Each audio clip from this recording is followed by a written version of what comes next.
On est bientôt en 2026 et qui dit nouveau cycle galactique dit nouvelle chance de ne pas mourir empalé par un gobelin de niveau 1. Alors aujourd'hui, on se pose la grande question.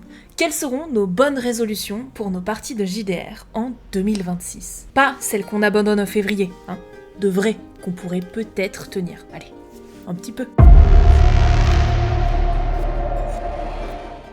Salut les forgeurs de monde, les buveurs de potions étranges et les amoureux de G2D ratés au pire moment. Bienvenue sur Alien Forge, l'atelier où l'on martèle de la narration et où on bricole des campagnes. Résolution numéro 1, je relirai mon background au moins une fois. Tu te souviens de ce perso que tu avais créé ? Tu sais, avec un passé tragique, une sœur disparue, une prophétie mystérieuse ? Ouais. Bah t'as tout oublié et ça dès la 2e séance. Alors cette année, on relit son background, on l'intègre et on en parle avec son MJ. Parfois, il peut avoir plus d'idées que toi sur ton propre perso, mais uniquement si tu lui donnes du grain à moudre. Résolution numéro 2, je laisserai les autres briller. En 2025, t'as volé la vedette à tout le monde. Le barde, le voleur, même le gobelin fromager de l'épisode 2, ok ? Cette année, on joue en équipe. On partage la lumière et on fait des pauses pour applaudir les autres. Tu veux être... Oh ! Je peux pas attacher mon collier toute seule, mais je voulais absolument mettre mon collier parce que sinon ça fait tout noir et c'est pas joli. Tu veux être cool ?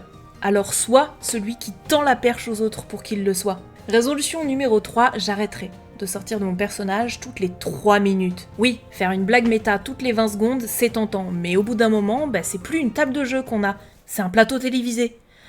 Cette année, on essaie de rester dans l'ambiance. On peut être drôle sans casser la tension dramatique.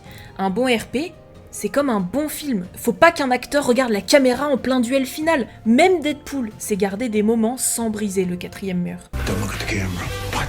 Look anywhere but the camera. Résolution numéro 4, je préparerai mes sorts, mes compétences à l'avance, etc.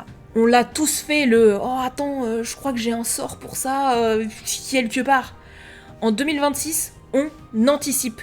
Parce que là, c'est pas que ton MJ t'en veut, hein, mais c'est juste que si tu ralentis encore une fois le jeu, il va invoquer un dragon juste pour te bouffer pendant que tu lis ta page 394. Petite édite, c'est ok d'avoir du mal avec son perso et d'oublier des trucs, même après plusieurs sessions de jeu.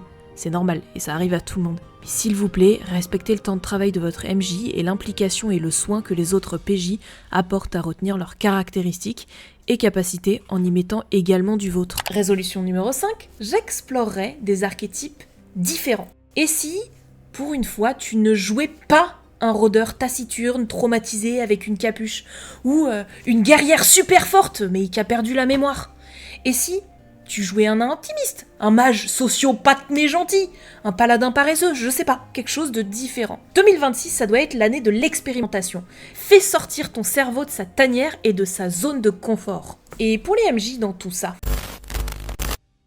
Résolution numéro 1, je prévois moins.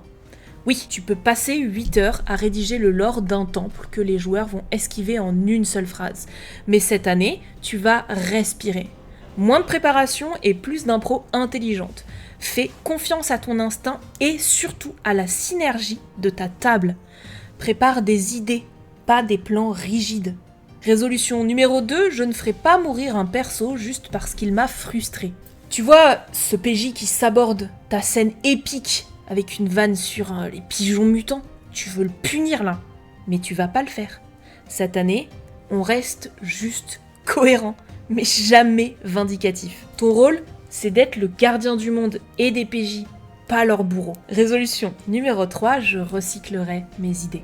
Ton méchant raté, ton donjon jamais exploré, ton artefact oublié, rien ne se perd, tout se transforme. 2026, c'est l'année du recyclage narratif. Tu relooks tes idées et tu les réintègres dans ton aventure en cours ou dans celle d'après.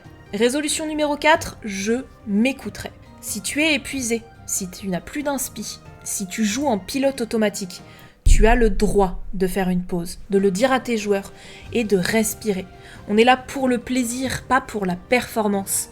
Le meilleur MJ, c'est un MJ en bonne santé mentale. Résolution numéro 5, je testerai un nouveau système. Avoue, tu joues à D&D depuis 9 ans et t'as jamais testé autre chose. Et moi ? En 2026, fais-toi un kiff Et c'est Blade in the Dark, Fate, Coriolis, Alien ou même un bon vieux Cthulhu. Tu vas voir, ça ouvre des portes mentales que t'avais même pas vues sur la carte. Bon, et moi dans tout ça? Cette année, je me fais une promesse simple, mais qui, je l'espère, changera tout. Arrêtez de procrastiner dans le gydre. Combien de fois je me suis dit « Oh, j'ai pas le temps ce week-end, j'ai pas de scénario de prêt, on verra plus tard, blablabla, machin. » Et ben non, fini, stop. En 2026, c'est l'année où je m'autorise à jouer, même quand tout n'est pas parfait ni prêt. Ça va être un peu dur, mais bon. Parce qu'au final, cette chaîne, je l'ai créée pour apprendre, pour partager et pour me challenger. Et franchement, rien que le fait d'écrire ces vidéos, de faire mes recherches, etc., ça m'apprend un nombre de trucs de ouf. Un de mes petits défis cette année, c'était justement de trouver une méthode simple pour écrire des one-shots ou des débuts d'aventure rapidement. Et si vous avez suivi la chaîne, vous savez que certains scénarios ont été mis à l'épreuve. Et ils ont tenu le coup. Donc maintenant, j'ai plus d'excuses pour ne pas jouer. J'ai des idées plein les poches, des scénarios prêts à l'emploi qui n'attendent qu'une table, quelques dés et un peu de chaos contrôlé. Et évidemment, je compte bien continuer à vous partager plein d'autres vidéos. Mais je vais aussi profiter de 2026 pour sortir de ma zone de confort et tester d'autres systèmes de jeu. Parce que bon, D&D c'est cool, le Basic Chaosium c'est sympa, mais il y a un multivers de jeux qui m'attend, et j'ai bien l'intention d'aller y poser mes bottes de MJ. Alors voilà mes chers forgeurs, que vous soyez joueur exalté, MJ épuisé, ou juste un rêveur silencieux autour de la table, cette nouvelle année peut être l'occasion de jouer mieux, de jouer ensemble et de jouer bien plus librement. Pas besoin de tout cocher, même une seule bonne résolution tenue, c'est déjà une victoire critique. Et toi, c'est quoi ta résolution JDR de 2026 ? Dis-moi en commentaire que je puisse m'en inspirer ou te voler l'idée carrément. N'oublie pas de liker, de t'abonner, de faire un petit tour sur mon Ko-fi si tu veux du contenu supplémentaire. N'hésite pas à venir rencontrer le reste de l'équipage en stream sur Twitch les mercredis, vendredis et samedis soirs à 21h30 ou n'importe quand sur le Discord de l'avant-poste stellaire. Et d'ici là, que le vent stellaire vous guide jusqu'à la prochaine galaxie.